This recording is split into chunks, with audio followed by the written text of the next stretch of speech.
Hi hello ನಮಸ್ಕಾರ ಎಲ್ರಿಗೂ welcome back to Malnad ಹುಡುಗಿ ಯೂಟ್ಯೂಬ್ ಚಾನಲ್. ಸಂಜೆ ವೆದರ್ ಸಖತ್ತಾಗಿತ್ತು, ಹಾಗಾಗಿ ಏನಾದರೂ ತಿನ್ನೋಣ ಅಂತ ಅನ್ನಿಸ್ತಿತ್ತು ಅಂತ ನಾನು ಮತ್ತು ನನ್ನ ರೂಮ್ಮೇಟ್ ಅಂದ್ಕೊಂಡು ಪಾಸ್ತಾ ಮಾಡೋಣ ಅಂತ. ಅದು ಕುಕ್ಕಿಂಗ್ ಪಾಟ್ ಬರುತ್ತಲ್ಲ, ಮಿನಿ ಕುಕ್ಕಿಂಗ್ ಪಾಟ್, ಅದರಲ್ಲಿ ಮೊದಲಿಗೆ ಈ ಕೆಟಲಲ್ಲಿ 4-5 ಟೇಬಲ್ ಸ್ಪೂನಷ್ಟು ಎಣ್ಣೆನ ಹಾಕಿ, ಎಣ್ಣೆ ಸ್ವಲ್ಪ ಬಿಸಿಯಾದ ನಂತರ ಅದಕ್ಕೆ 4 ಬೆಳ್ಳುಳ್ಳಿನ ಚೆನ್ನಾಗಿ ಫ್ರೈ ಮಾಡ್ಕೋಬೇಕು. ಬೆಳ್ಳುಳ್ಳಿ ಸ್ವಲ್ಪ ಸಾಫ್ಟ್ ಆದಮೇಲೆ ಅದಕ್ಕೆ ಉದ್ದುದ್ದಕ್ಕೆ ಕಟ್ ಮಾಡಿರೋ ಅಂದರೆ ಸ್ಲೈಸ್ ಥರ ಮಾಡಿರೋಂತಹ ಈರುಳ್ಳಿನ ಕೂಡ ಹಾಕ್ಕೊಂಡ್ವಿ. ನಾನಿಲ್ಲಿ 1 ಈರುಳ್ಳಿನ ಯೂಸ್ ಮಾಡ್ಕೊಂಡಿದ್ದೀನಿ. ಈರುಳ್ಳಿ ಕಲರ್ ಚೇಂಜ್ ಆದಮೇಲೆ ಅಂದರೆ ಗೋಲ್ಡನ್ ಬ್ರೌನ್ ಕಲರ್ ಬಂದಮೇಲೆ ನಾವು ಇದಕ್ಕೆ ಟೊಮೊಟೊನ ಹಾಕ್ಕೋಬೇಕು. ನಾನಿಲ್ಲಿ 2 ಟೊಮೊಟೊನ ಸ್ಲೈಸ್ ರೀತಿಯಾಗಿ ಕಟ್ ಮಾಡಿ ಹಾಕ್ಕೊಂಡಿದ್ದೆ.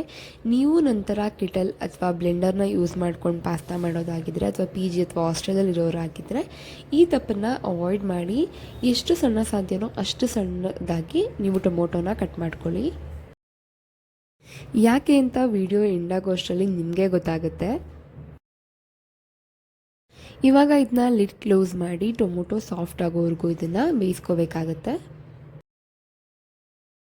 ನೀವು ಪಾಸ್ತಾ ಸಾಸ್ನ ಆರ್ಡರ್ ಮಾಡಿಕೊಂಡ್ರೆ ಪಾಸ್ತಾ ಮಾಡೋದು ತುಂಬಾ ಈಸಿ, ಬಟ್ ನಾವು ಇಲ್ಲೇ ಇದನ್ನು ಪ್ರಿಪೇರ್ ಮಾಡ್ಕೊಳ್ಳೋದ್ರಿಂದ ಸ್ವಲ್ಪ ಟೈಮ್ ತಗೊಂತು. ಟೊಮೊಟೊ ಸಾಫ್ಟ್ ಆದಮೇಲೆ ನಿಮ್ಮ ಖಾರಕ್ಕೆ ಅನುಗುಣವಾಗಿ ಚಿಲ್ಲಿ ಪೌಡರ್ನ ಹಾಕ್ಕೊಳ್ಳಿ. ನಾವಿಲ್ಲಿ 1.5 to 2 ಸ್ಪೂನಷ್ಟು ಚಿಲ್ಲಿ ಪೌಡರ್ನ ಯೂಸ್ ಮಾಡ್ತಾ ಇದ್ದೀವಿ. ಅದಾದ ನಂತರ ಸ್ವಲ್ಪ ಉಪ್ಪನ್ನ ಹಾಕಿ ಒಂದೊಳ್ಳೆ ಮಿಕ್ಸ್ ಕೊಡಿ. ಇಷ್ಟು ದಿನ ನಾನು ನಮ್ಮ ಮಲ್ನಾಡ್ ರೆಸಿಪೀಸ್ನ ತೋರಿಸ್ತಿದ್ದೆ. ಫಾರ್ ದ ಫಸ್ಟ್ ಟೈಮ್ ನಾನಿಲ್ಲಿ ಎಕ್ಸ್ಪೆರಿಮೆಂಟಲ್ ರೆಸಿಪಿನ ತೋರಿಸ್ತಾ ಇದ್ದೀನಿ. ಇವಾಗ ಇದು ತಣ್ಣಗಾದ್ಮೇಲೆ ಇದನ್ನು ಬ್ಲೆಂಡ್ ಮಾಡ್ಕೋಬೇಕಾಗುತ್ತೆ. ಅದು ತಣ್ಣಗಾಗೋ ಅಷ್ಟರಲ್ಲಿ ನಾವು ಪಾಸ್ತಾ ರೆಡಿ ಮಾಡ್ಕೊಳ್ಳೋಣ. ಇವಾಗ ಅದೇ ಪಾಟ್ಗೆ ಸ್ವಲ್ಪ ನೀರಿಟ್ಟು ಅದಕ್ಕೆ 1 ಟೇಬಲ್ ಸ್ಪೂನಷ್ಟು ಎಣ್ಣೆನ ಹಾಕಿದ್ದೀನಿ.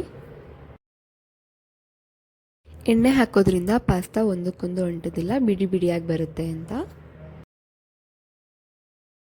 ಎಲೆಕ್ಟ್ರಿಕ್ ಆಗಿರೋದ್ರಿಂದ ಇದು ತುಂಬಾ ಬೇಗ ಬೆಂದ್ಬಿಡುತ್ತೆ. ಒಂದು 5 to 10 ಮಿನಿಟ್ಸಲ್ಲಿ ಪಾಸ್ತಾ ರೆಡಿ ಆಯಿತು. ಅದ್ರ ನೀರನ್ನ ಸ್ವಲ್ಪ ಎತ್ತಿಟ್ಕೊಳ್ಳಿ, ನಾವು ಲಾಸ್ಟ್ಗೆ ಹಾಕೋದಕ್ಕೆ ಬೇಕಾಗುತ್ತೆ. ಅದು ಬಿಟ್ಟು ಉಳಿದಿನ ಸ್ಟ್ರೈನ್ ಮಾಡ್ಕೊಳ್ಳಿ. ಈ ಥರ ಮಿನಿ ಪಾಟಲ್ಲೇ ಮಾಡೋದಾದರೆ ಅವಾಗವಾಗ ಕೈ ಆಡಿಸ್ತಾ ಇರಬೇಕು, ಇಲ್ಲಾಂದರೆ ತಳ ಹಿಡಿಯೋ ಚಾನ್ಸಸ್ ತುಂಬಾ ಜಾಸ್ತಿ. ಈರುಳ್ಳಿ ಎಲ್ಲ ತಣ್ಣಗಾಗಿತ್ತು ಅಂತ ಅಂದ್ಬಿಟ್ಟು ಬ್ಲೆಂಡ್ ಮಾಡೋಣ ಅಂತ ಬ್ಲೆಂಡರ್ಗೆ ಹಾಕ್ಕೊಂಡ್ವಿ. ಆ್ಯಕ್ಚುಯಲ್ ಟಾಸ್ಕ್ ಶುರುವಾಗಿದ್ದು ಇವಾಗಲೇ. ಆವಾಗಲೇ ಹೇಳಿದ್ನಲ್ವಾ ಏನಕ್ಕೆ ಸ್ಲೈಸಸ್ ಆಗಿ ಕಟ್ ಮಾಡ್ಕೋಬಾರ್ದು ಅಂತ. ಇದೇ ರೀಸನ್ಗೆ. ಅದು ಬ್ಲೆಂಡರ್ ಸ್ಮೂತೀಸ್ ಎಲ್ಲ ಮಾಡೋದಕ್ಕೆ ಈಸಿ ಆಗುತ್ತೆ, ಬಟ್ ಇದನ್ನು ಮಾಡೋಕ್ಕೆ ತುಂಬಾ ಕಷ್ಟ ಆಗ್ತಿತ್ತು. ಹಾಗಾಗಿ ಅಷ್ಟು ದೊಡ್ಡ ದೊಡ್ಡ ಸ್ಲೈಸಸ್ ಮಾಡ್ಕೊಳ್ದೆ ಚಿಕ್ಕ ಚಿಕ್ಕದಾಗಿ ಮಾಡ್ಕೊಂಡಿದ್ರೆ ಈಸಿ ಆಗ್ತಿತ್ತೇನೋ ಅಂತ ನನಗನ್ನಿಸ್ತು. ಬ್ಲೆಂಡ್ ಮಾಡೋಕ್ಕೆ ಮಾತ್ರ ಹರಸಾಹಸ ಪಟ್ಟಿದ್ದೇ ಆಗೋಯ್ತು.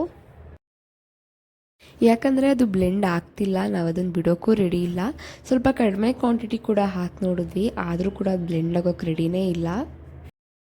ಎಷ್ಟು ಸಾಹಸ ಪಟ್ಟಿದ್ದೀವಿ ಅಂದರೆ ಕೊನೆಗೆ ಚಾರ್ಜ್ ಕೂಡ ಖಾಲಿ ಆಯಿತು. ಕೊನೆಗೂ ಹಂಗೂ ಹಿಂಗೂ ಬ್ಲೆಂಡ್ ಮಾಡಿದ್ವಿ. 2 hours later. ಫೈನಲಿ ನಾವು ಬ್ಲೆಂಡ್ ಮಾಡಿದ್ದೀವಿ.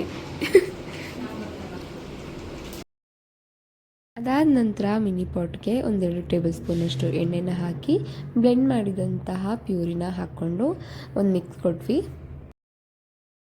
ನೆಕ್ಸ್ಟ್ ಅದು ಕುದೀತಾ ಇರಬೇಕಾದ್ರೆ ಪಾಸ್ತಾನ ಹಾಕಿ ಮಿಕ್ಸ್ ಮಾಡಿದ್ವಿ. ನೋಡೋಕ್ಕಂತೂ ಸಖತ್ ಯಮ್ಮಿಯಾಗಿ ಕಾಣಿಸ್ತಾ ಇತ್ತು. 4 ಅವರ್ ತೊಗೊಂಡಿದ್ವಿ ಈ ಪಾಸ್ತಾ ಮಾಡೋಕ್ಕೆ. ಸೊ ನಮಗೆ ಅದು ಟೇಸ್ಟ್ ಚೆನ್ನಾಗಿರಲೇಬೇಕು ಅನ್ನೋದಾಗಿತ್ತು. ಲಾಸ್ಟಲ್ಲಿ ಅದಕ್ಕೆ ಚಿಲ್ಲಿ ಫ್ಲೇಕ್ಸ್, ಕೆಚಪ್ ಹಾಗೆಯೇ ಆರಿಗ್ಯಾನೋ ಆ್ಯಡ್ ಮಾಡಿದ್ವಿ. ಅದ್ರ ಕ್ಲಿಪ್ಪಿಂಗ್ ಮಿಸ್ ಆಗಿದೆ. ಲಾಸ್ಟಲ್ಲಿ ಮೊಸರೆಲ್ಲಾ ಚೀಸ್ ಹಾಕಿ ಗಾರ್ನಿಷ್ ಮಾಡಿದೆ. ಟ್ರಸ್ಟ್ ಮೀ, ಆ 4 ಅವರ್ ಹಾರ್ಡ್ ವರ್ತ್ ಆಗೋ ಥರ ಆಯಿತು ಟೇಸ್ಟ್ ಮಾತ್ರ. ನೀವು ಕೂಡ ಪಿ ಜಿಲಿರೋರು ಆಗಿದ್ದರೆ ನಾನು ಹೇಳೋ ಟಿಪ್ಸ್ ಎಲ್ಲನೂ ಮನಸ್ಸಲ್ಲಿ ಇಟ್ಕೊಂಡು ಈ ರೆಸಿಪಿನ ಟ್ರೈ ಮಾಡಿ. ನಿಮಗೆ ಇದೇ ಥರ ವಿಡಿಯೋ ಇಷ್ಟ ಆಗಿದ್ದರೆ ಸಬ್ಸ್ಕ್ರೈಬ್ ಟು ಮಲ್ನಾಡ್ ಹುಡುಗಿ ಯೂಟ್ಯೂಬ್ ಚಾನಲ್.